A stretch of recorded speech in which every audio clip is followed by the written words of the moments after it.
नमस्कार दोस्तों, स्वागत है आपका हमारे इस YouTube चैनल पर। क्या आपने कभी गौर किया है कि कभी-कभी तो हम बैठे-बैठे ही थक जाते हैं और कभी-कभी हम बहुत ज़्यादा काम कर लेते हैं और फिर भी हमें थकान महसूस नहीं होती। आप पूरे दिन घर पर बैठे रह सकते हैं, लेकिन पूरे दिन बैठने के बाद जो ऊब पैदा होती है वो हमारे शरीर को निहाल कर देती है, हमें थका देती है। लेकिन वहीं अगर हम कोई खेल खेलते हैं तो हम उसमें खूब भाग दौड़ करते हैं, खूब शरीर को थकाने की कोशिश करते हैं, लेकिन खेलने के बाद एक चुस्ती महसूस होती है, जैसे शरीर का रोम रोम खेल उठाओ। अगर आप देखें तो ये बात अपने आप में विरोधाभास है। भाई, प्राकृतिक रूप से होना तो ऐसा चाहिए कि आदमी जब खेलता है तो उसका शरीर थकता है, इसीलिए खेलने के बाद उसे थकावट महसूस होनी चाहिए। और जब आदमी खाली बैठता है तो वह अपने शरीर को थका ही नहीं रहा, वह तो आराम कर रहा है।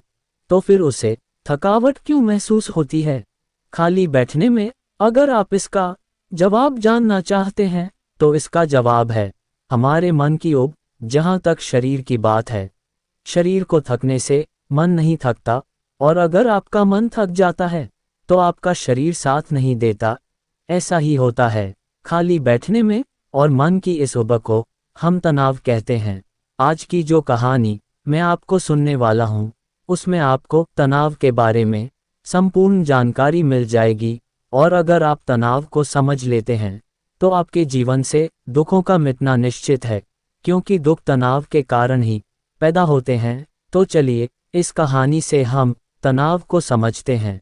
इससे पहले कि आप इस कहानी में खो जाएं, इस चैनल को सब्सक्राइब जरूर कर लें। तो चलिए कहानी शुरू करते हैं। उस समय की बात है जब बुद्ध अम्र वन में अपना समय व्यतीत कर रहे थे।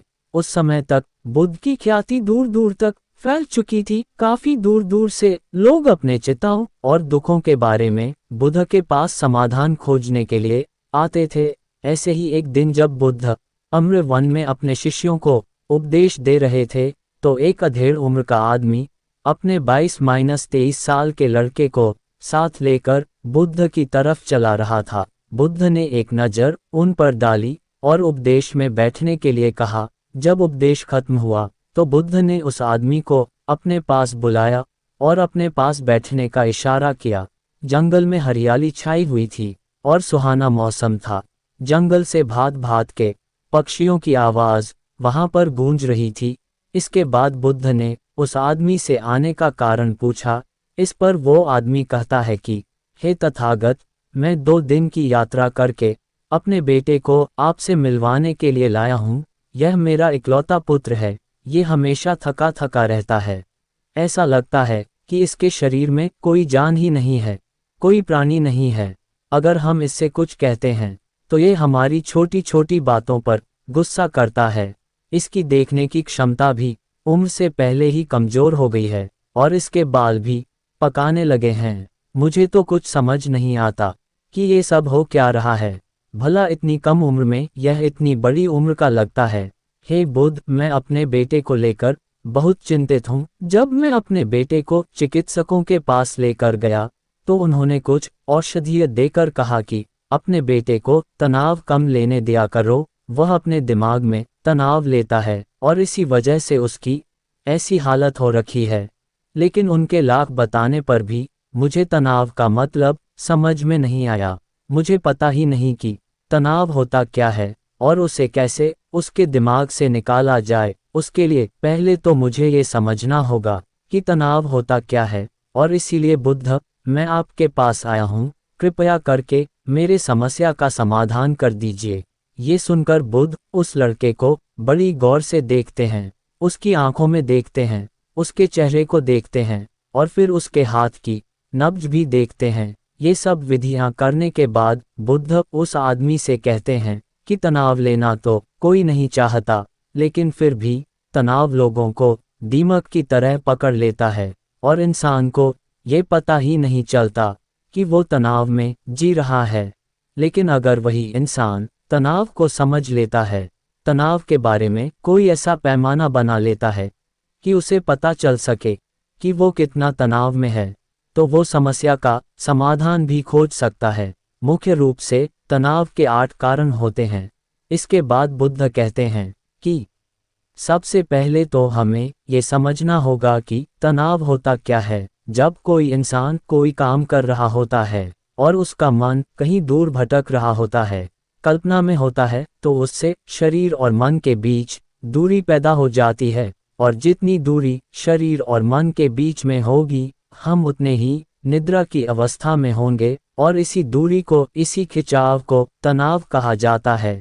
कोई खेल खेलने के बाद आदमी सुस्ती महसूस क्यों करता है? हालांकि उसने अपने शरीर को तो थकाया है, लेकिन समझने की बात यह होती है कि खेलते वक्त मन और शरीर पूरा उस खेल पर केंद्रित होता है, जिससे शरीर और मन में दूरी पैदा नहीं होती और कोई तनाव पैदा नहीं होता, बल्कि हमारा तनाव दूर हो जाता है। और वही जब हम कोई अरुचिपूर्ण कार्य करते हैं जिसमें हमारा मन नहीं लगता, तो हम शारीरिक रूप से वो कम तो करते हैं, लेकिन हमारा मन कहीं दूर कल्पना में भटक रहा होता है। इससे शरीर और मन में एक दूरी पैदा हो गई और तनाव ने जन्म ले लिया। इसीलिए इंसान को एक बार में एक ही काम करना चाहिए और उसी पर अपना तन और मन केंद्रित रखना चाहिए, जिससे आपकी भीतर कोई तनाव पैदा ही ना हो। तनाव की कुछ मुख्य कारण भी होते हैं। इसके बाद बुद्ध कहते हैं कि अगर हम इन कारण को जान लेते हैं तो हमारे अंदर तनाव कभी भी पैदा नहीं होगा। मुख्य रूप से जो कारण है, उसमें सबसे पहला कारण होता है महत्वाकांक्षा। महत्वाकांक्षी होना अच्छी बात होती है, लेकिन कभी आपने गौर किया है कि इंसान के लक्ष्य कभी पूरे ही नहीं होते, क्योंकि इंसान का कोई एक लक्ष्य होता ही नहीं है।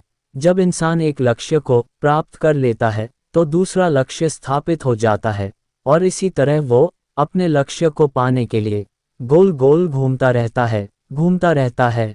इसीलिए जो इंसान ज्यादा महत्वाकांक्षी होता है, जिसे बड़े बड़े लक्ष्य प्राप्त करने होते हैं, वो वर्तमान में कभी नहीं जी पाता। उसका मन हमेशा भविष्य की योजनाएं बनाता रहेगा, और बस उसका शरीर वर्तमान में होगा, उसका मन भविष्य में होगा, और इन दोनों की दूरी की वजह से उस आदमी में तनाव पैदा हो जाएगा। इस पर वो युवक पूछता है कि हे बुद्ध, तो क्या आदमी को अपना लक्ष्य ही नहीं बनाना चाहिए, क्योंकि लक्ष्य बनाना भी तो महत्वाकांक्षा होती है। इस पर बुद्ध कहते हैं कि जीवन में कोई लक्ष्य बनाना गलत बात नहीं है। समस्या पैदा तब होती है जब हम पूरे का पूरा ध्यान उस लक्ष्य पर ही लगा देते हैं। आदमी को वर्तमान में जीना आना चाहिए।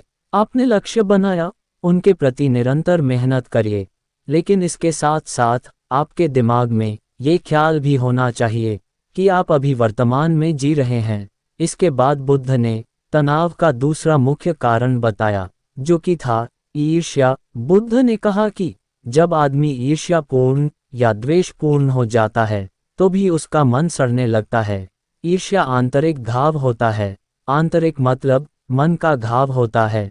शरीर का घाव तो भर जाता है, लेकिन मन का घाव कभी नहीं भरता। इसीलिए इंसान को दूसरे की तरक्की से कभी ईर्ष्या नहीं करनी चाहिए। तनाव का तीसरा मुख्य कारण होता है किसी दूसरे से अपेक्षा। बुद्ध ने बताया कि एक पिता होने के नाते वह अपने बेटे से बहुत सारी अपेक्षाएं रखता है कि मेरा बेटा एक कामयाब इंसान बने, वो जिस तरह मैं चाहता हूँ उस तरह का जीवन जिए। और जब आदमी किसी से अपेक्षा करने लगता है तो कहीं ना कहीं वो अनजाने में खुद के लिए तनाव पैदा कर रहा होता है।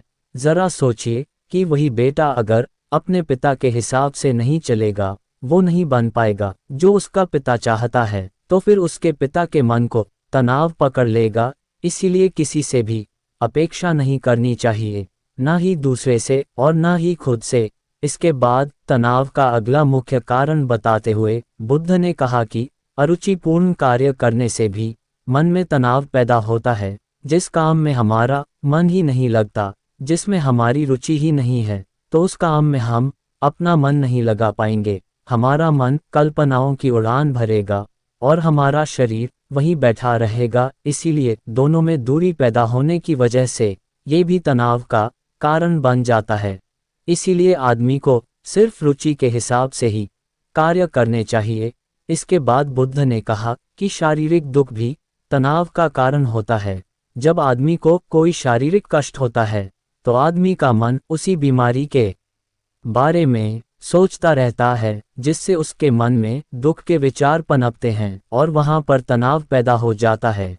ये सुनकर उस आदमी ने कहा कि हे बुद्ध, शारीरिक दुख तो किसी को भी आ सकता है, तो क्या वो आदमी हमेशा तनाव में ही जिएगा? इसका जवाब देते हुए बुद्ध कहते हैं कि यह बात ख्याल करने की होती है कि हमारा जीवन दुखों का आभार है। जैसे जैसे हमारी उम्र बढ़ती है वैसे वैसे बीमारियां आती हैं, दुख आते हैं और एक दिन मौत भी आती ही है।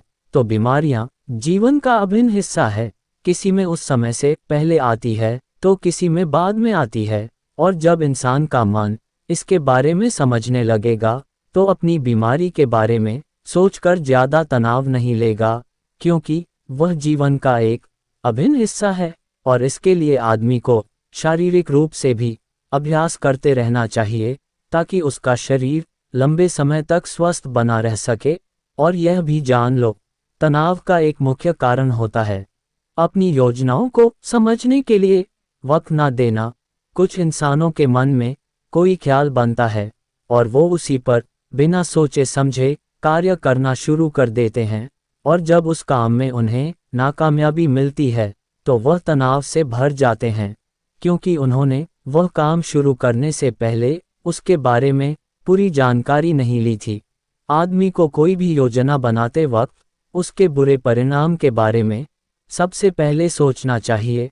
हमें ये सोचना चाहिए कि अगर यह योजना कामयाब नहीं हुई तो फिर मैं क्या करूँगा, और इसीलिए अपनी योजनाओं को समझने के लिए पूरा वक्त देना, ताकि भविष्य में उस काम के प्रति कोई तनाव पैदा ही ना हो।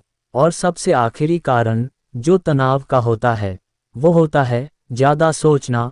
निरंतर सोचते रहना भी एक बीमारी होती है, और इसको दूर करने के लिए आदमी को नित्य प्राणायाम और ध्यान करना चाहिए। ये सुनकर उसे आदमी ने हाथ जोड़ते हुए बुद्ध से पूछा कि हे बुद्ध, मेरा बेटा तो अभी मात्र 23 साल का है और उसमें इतने समझ भी नहीं है कि वो इतनी सारी बातों का एक साथ अनुसरण कर सके। कृपया करके तनाव मुक्त रहने का कोई आसान सा मंत्र बता दें, जिससे आदमी उस मंत्र का अनुसरण भी कर सके और तनाव मुक्त भी रह सके। ये सुनने के बाद बुद्ध ने कुछ सोचते हुए जवाब दिया कि इसके लिए एक छोटी सी विधि है। अगर तुम इतनी बातों का पालन नहीं कर सकते तो तुम एक बार में एक काम को करने पर ही ध्यान लगाओ। जो भी तुम काम कर रहे हो, बस एक काम एक बार में करो और उस काम को पूरा ध्यान लगाकर करो। अगर तुम्हारा ध्यान इधर उधर भटकता है तो जब याद आए तो वापस उसे उसी काम पर लगा दो। ये सबसे आसान और सबसे अच्छा तरीका है तनाव मुक्त रहने का। अगर तुम खाना खा रहे हो तो खाना खाने पे ही अपना ध्यान केंद्रित कर दो। अगर तुम चल रहे हो तो चलने पर ही अपना ध्यान केंद्रित कर दो। इससे तुम्हारा मन और तुम्हारा शरीर दोनों एक जगह पर रहेंगे और दोनों के बीच दूरी नहीं पैदा होगी, जो कि तनाव का मुख्य कारण होती है। दोस्तों, आज की युवा पीढ़ी एक बार में 2-2, 3-3, 4-4 काम एक साथ करते हैं। जैसे कि कोई आदमी खाना खाते वक्त टेलीविज़न भी देखता रहता है, फ़ोन पर बात भी करता रहता है और फिर बाद में कहता है कि मैं तो तनाव में रहता हूँ। जब 3-3 काम एक साथ करेगा आदमी तो तनाव पैदा होना तो लाजमी ही है, क्योंकि मन तो पूरा ध्यान लगाकर एक बार में एक ही काम कर सकता है। पूर्ण रूप से ध्यान दो चीज़ों पर कभी नहीं लग सकता। इसीलिए जहाँ तक संभव हो सके कोशिश कीजिए कि आप अपना ध्यान एक ही काम पर लगा पाए। तो दोस्तों, कैसी लगी आपको ये कहानी कमेंट सेक्शन में ज़रूर बताना, और अच्छी लगी तो इस चैनल को सब्सक्राइब करना मत भूलना। तो मिलते हैं अगली कहानी में, तब तक के लिए अपना ख्याल रखें। धन्यवाद।